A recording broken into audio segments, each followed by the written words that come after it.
वहीं 45 करोड़ रुपए से अधिक लागत से विभिन्न मोटर मार्गों का सुधारीकरण एवं नवनिर्माण का कार्य किया जा रहा है। इसके साथ ही चौखुटिया क्षेत्र में 55 करोड़ रुपए से अधिक की लागत से ईडा बाराखाम मासी असुरगढ़ी ग्राम समूह पंपिंग पेयजल योजना का निर्माण कार्य भी किया गया है। भाइयों बहनों, हम नवरात्र के पावन अवसर पर मां आदि शक्ति की आराधना करते हैं और ऊर्जा एकत्र करते हैं, ऊर्जा का संचय करते हैं। यहाँ भी बड़ी संख्या में मैं देख रहा हूँ मातृशक्ति उपस्थित है। अगर कुल संख्या देखूं तो 75% हमारी माताएं, हमारी बहनें यहाँ पर उपस्थित हैं।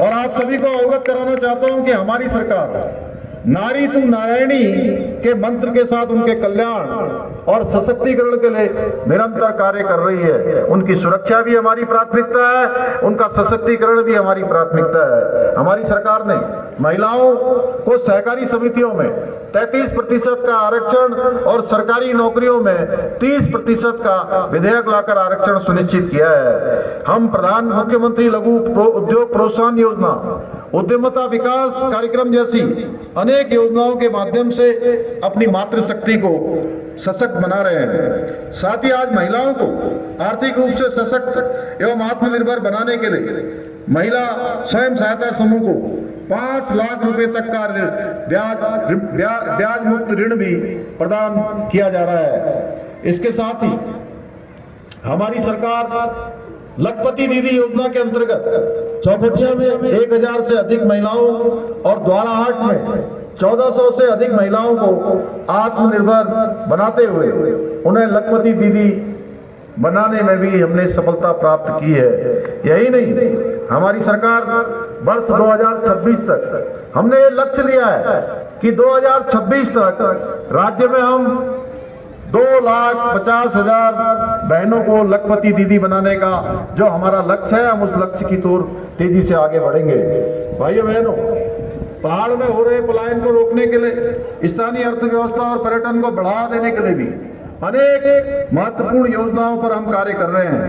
एक जनपद दो उत्पाद योजना के माध्यम से हमने स्थानीय आजीविका के अवसरों को बढ़ावा दिया है, जबकि हाउस ऑफ हिमालय ब्रांड ने हमारे स्थानीय उत्पादों को व्यापक पहचान दिलाने का काम किया है।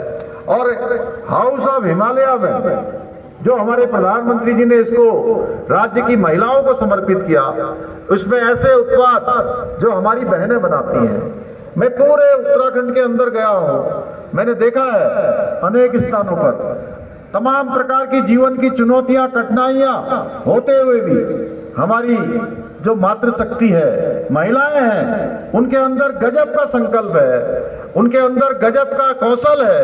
उनके द्वारा बनाए हुए उत्पाद आज केवल उत्तराखंड और देश के अंदर ही नहीं बल्कि विदेशों में भी उनकी बड़ी मांग धीरे धीरे बढ़ती जा रही है, क्योंकि उनके बनाए हुए उत्पाद इतने अच्छे हैं। यहाँ भी स्टॉल लगे हैं और मैं जहाँ भी जाता हूँ उन स्टॉलों में देखता हूँ कि उनके उत्पाद इतने अच्छे हैं, उनकी पैकेजिंग इतनी अच्छी है, उनकी गुणवत्ता इतनी अच्छी है कि कई बार ऐसा लगता है कि बड़ी बड़ी बहुराष्ट्रीय कंपनियां, मल्टीनेशनल कंपनियों को भी हमारी बहनों के द्वारा बनाए गए उत्पाद पीछे छोड़ने का काम करते हैं। उनको एक नई पहचान मिले, उनका विपणन का अच्छा मार्ग मिले, उसके लिए हम सारे काम कर रहे हैं। इसके अलावा हम state millet mission, farm machinery bank, apple mission, नई पर्यटन नीति, नई फिल्म नीति, हमारे हेमंत पांडे जी भी यहाँ बैठे हैं। हम आज उत्तराखंड के अंदर हमारे यहाँ पर पहले जम्मू कश्मीर से लेकर अनेक स्थान, हमारे पड़ोस में हिमाचल, ऐसे स्थानों पर फिल्मों की शूटिंग होती थी। आज देश के अंदर हमारा राज्य ऐसा राज्य बन गया है जहां फिल्म डेस्टिनेशन के रूप में सर्वाधिक पसंद किया जाने वाला स्थान उत्तराखंड हो गया है, जहां 200 से 250 के बीच इस साल भी हमारे यहाँ फिल्मों का निर्माण कार्य चल रहा है। आने वाले समय में भी एक लंबी बुकिंग यहाँ पर है। ऐसे अनेक काम हम कर रहे हैं। इन सभी कामों से हमारी स्थानीय अर्थव्यवस्था को भी मजबूती मिल रही है। इन योजनाओं से राज्य में न केवल रोजगार के अवसर बढ़ रहे हैं बल्कि पर्यटन के अवसर भी बढ़ रहे हैं। कृषि क्षेत्र में भी नई संभावनाओं के द्वार खुल रहे हैं। इतना ही नहीं, हमने कई ऐतिहासिक निर्णय भी लिए हैं जिनको पूर्व की सरकारों ने अपने राजनीतिक स्वार्थ के कारण ठंडे बस्ते में डाल दिया था। अभी हमारे माननीय सांसद भारत सरकार के मंत्री भाई अजय टमटा जी कह रहे थे, लंबे समय से राज्यवासियों की मांग थी कि राज्य की जमीनों को खुर्द-बुर्द होने से रोका जाए, यहाँ के मूल अस्तित्व को समाप्त होने से रोका जाए, उसको समाप्त होना, उसको खतरा ना हो, यहाँ की डेमोग्राफी को रोका जाए जो लगातार खराब हो रही है। भाइयों बहनों, इन सब को ध्यान में रखते हुए हमने जो संकल्प लिया था, जो हमने वचन दिया था कि हम एक सशक्त भू कानून भी लाएंगे, पिछले विधानसभा के सत्र में हमने सशक्त भू कानून लाकर इसकी एक शुरुआत कर दी है। अब ये शुरुआत आगे बढ़ेगी, निश्चित रूप से आने वाले समय में इसके प्रभाव दिखाई देंगे। इसके साथ ही नकल विरोधी कानून हमारा आज, जिसके कारण से पूरे देश के अंदर हमारा नकल विरोधी कानून एक उदाहरण बन गया है। पहले के समय में आपको याद होगा कि किस प्रकार से परीक्षाओं में नकल होती थी, किस प्रकार से नकल माफिया हावी रहते थे। गरीब माता पिता के बेटे और बेटियों का हक मारा जाता था, उनके साथ अन्याय होता था। भाइयों बहनों, उनकी योग्यता, प्रतिभा, क्षमता के साथ न्याय नहीं होता था और हमने इन नकल माफियाओं के खिलाफ कार्रवाई करने का संकल्प लिया और हमने कार्रवाई करी। 100 से ज्यादा नकल माफियाओं को जेल की सलाखों के पीछे भेजने का काम किया। और पिछले अगर 3 सालों की मैं बात करूं तो 22,000 से ज्यादा नियुक्तियां हम करने में सफल रहे हैं और सामान्य परिवार के बेटे बेटियों को, गरीब माता पिता के बेटे बेटियों को आज चयन का अवसर मिल रहा है। अनेक परीक्षाओं में उनका चयन हो रहा है, जिनका चयन पहले के समय में एक परीक्षा में भी नहीं होता था, आज उनका चयन एक साथ 4-4 परीक्षाओं में चयन हो रहा है। कुछ एक तो 5-5 परीक्षाओं में भी चयनित हो रहे हैं। कोई ऐसा जनपद नहीं है। अगर मैं 13 जनपदों की बात करूं तो अभी पीसीएस परीक्षा का जो परिणाम 2024 में फाइनल परिणाम निकला, उस परिणाम में हर जिले से एसडीएम और तहसीलदार में नियुक्ति हमारे बीच के रहने वाले हमारे भाई बहनों के, हमारे बेटे बेटियों के, गरीब माता पिता के बेटे बेटियों को चयन का अवसर मिला है। भाइयों बहनों, ये कालखंड आप कह सकते हैं कि सरकारी रोजगार का भी कालखंड है। 3 सालों में इतनी नियुक्तियां हुई हैं, अगर उसका आप एक आकलन करेंगे 20-21 सालों में राज्य स्थापना के बाद 12-13 हजार नियुक्तियां हुई और पिछले 3 सालों में यह आंकड़ा 22,000 से ज्यादा पहुंच गया है। ये रुकने वाला नहीं है, ये अनवरत रूप से आगे बढ़ेगा, यह आंकड़ा आगे बढ़ता जाएगा। जितने भी पद रिक्त हैं उन सभी पदों पर हम नियुक्ति करेंगे।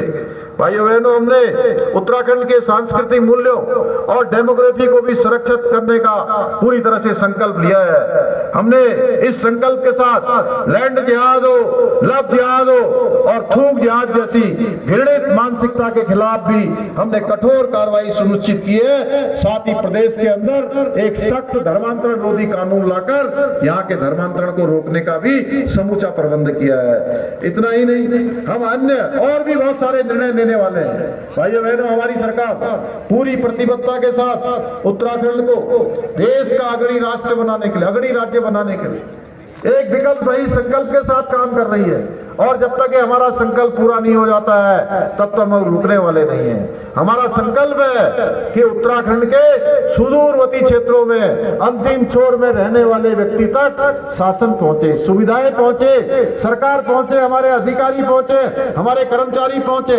जिनको सहायता की आवश्यकता है उनको सहायताएं मिलनी चाहिए, उनके जीवन को उत्थान की ओर बढ़ावा मिलना चाहिए, उनका उन्नयन होना चाहिए, उनको आगे बढ़ने का अवसर मिलना चाहिए।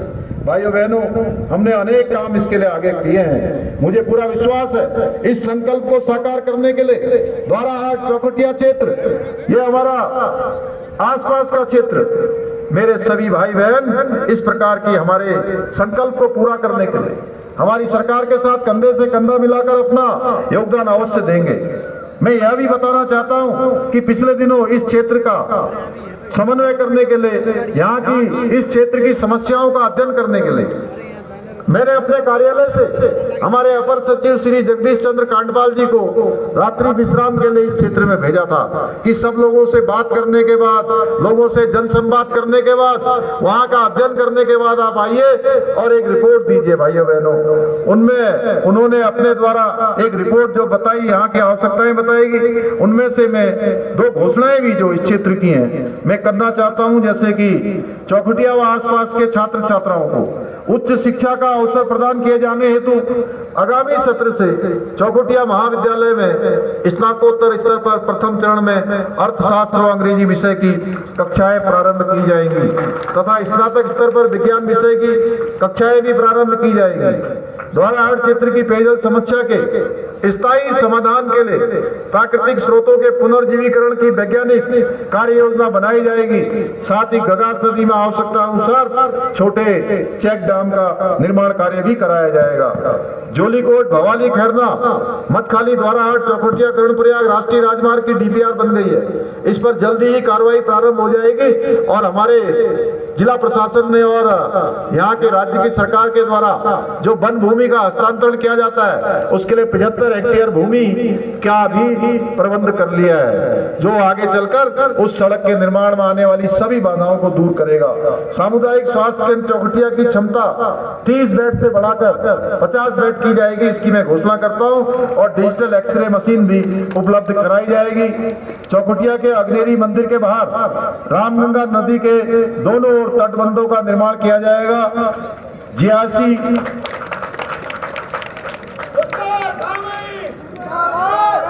जीआईसी द्वाराहाट का नाम स्वतंत्रता संग्राम सेनानी डॉक्टर इंदरलाल शाह जी के नाम से किया जाएगा, मैं इसकी भी घोषणा करता हूं। रामकर कुनीगार मोटर मार्ग का नाम शहीद सूबेदार भवानी दत्त जोशी के नाम पर किया जाएगा। और ये बहुत ही भव्य आयोजन यहाँ पर हुआ है और मुझे आप सबके बीच में आने का अवसर मिला। इस मेले के आयोजकों को मैं बहुत बधाई देता हूँ, शुभकामनाएं देता हूँ और मेले के आयोजन के लिए 5 लाख रुपए की धनराशि प्रदान की जाएगी, मैं इसकी भी घोषणा करता हूँ। इसी विश्वास के साथ एक बार फिर से आप सभी को महाअष्टमी रामनवमी की शुभकामनाएं देते हुए सभी के उज्जवल भविष्य की कामना करते हुए मैं अपनी बात को समाप्त करता हूं। बहुत बहुत धन्यवाद। जय हिंद, जय भारत, जय उत्तराखंड। भारत माता की, भारत माता की, भारत माता की। बहुत बहुत धन्यवाद हमारे माननीय मुख्यमंत्री महोदय जी का। और आप हमारे बीच में पधारे हैं, जरूर हमारे इस